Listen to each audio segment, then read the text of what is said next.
কনকনে শীতের রাত, রাস্তা পুরো ফাঁকা, চারিদিকটা কুয়াশায় একেবারে ঢেকে আছে। লাশবাহী গাড়ির চোরা হেডলাইটের আলোয় যত দূর দেখা যায় তাতে বোঝা যায় রাস্তার দুদিকে ধুধু মাঠ। এখন অনেক রাত, তাই রাস্তাঘাট একেবারে ফাঁকা। চারিদিক থেকে ভেসে আসছে ঝিঝি পোকার ডাক। এমন সময়ে রাস্তা দিয়ে লাশবাহী গাড়ি নিয়ে ফিরছিল সকলের পরিচিত ড্রাইভার বিলাস সরকার।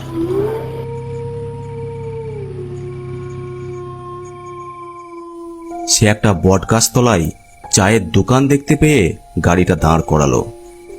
দোকানের সামনে পাতা একটা চেয়ারে বসে বলল, দাদা, একটা দুধ চা হবে?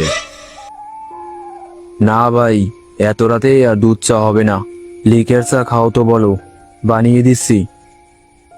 আচ্ছা দাদা, আদা দিয়ে এক কাপ কড়া করে চা বানিয়ে দাও তাহলে। চারিদিকটা নিস্তব্ধ, রাতের নীরবতায় একটাও জনমানব দেখা যাচ্ছে না এই তল্লাটে। মাঝে মধ্যে দু একটা গাড়ি শোঁ শোঁ শব্দে দ্রুত গতিতে পার হয়ে যাচ্ছে। দূর থেকে শিয়ালের চিৎকার ভেসে আসছে। এমন সময় চা দোকানদার বলল, এই নাও বাবু চা, সঙ্গে বিস্কুট টিস্কুট কি কিছু দেবো নাকি?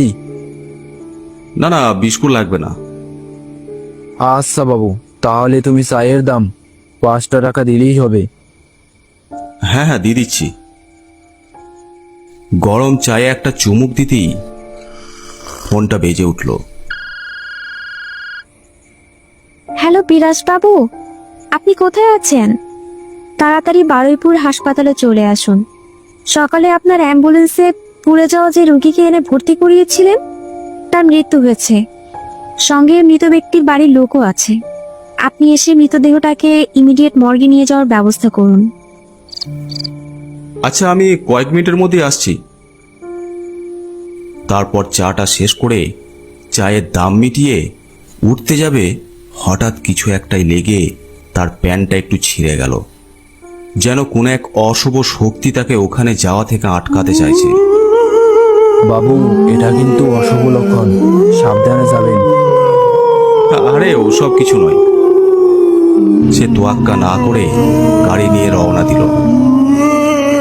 বিলাস মূলত নাইট ডিউটি করতে বেশি পছন্দ করে, কারণ দিনের বেলায় 8 ঘন্টা ডিউটি দিলে